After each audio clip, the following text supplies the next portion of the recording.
ګرانو ملګرو ډېر زیات ښه والی هم نه وي ښه چې سړی له ځانه ښه سړی جوړ کړي. ډېر خلک ستا د ښه سړیتوب نه بیا ناجایزه فایده اخلي. ته به د خلکو سره ښه کوې چې خوشحاله یې کم، خو دا خلک خوشحالیږي نه، او اکثر خلک بیا د ښو خلکو بروسه ماته کړي. دا مطلبي دنیا ده، دلته به د خوشحالۍ او غرض ملګري ډیر وي، خو چې غم او سخته در باندې راشي نو بیا به یې یوازې پرېښودی وي.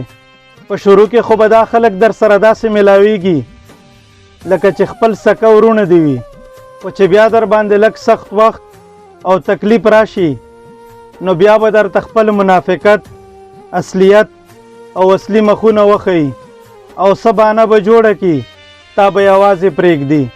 مونږ هر وخت په دې جعلي 2 نمبر او فیک ملګرو باندې بروسه او باور وکړو، خو بیا مو مایوسه کړي.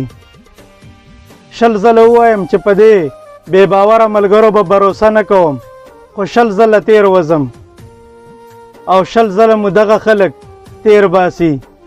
ټپه ده چې د تسلۍ ملګري څه شول، د اندېښنو سیلاب مې ښکته پورته وړي نه.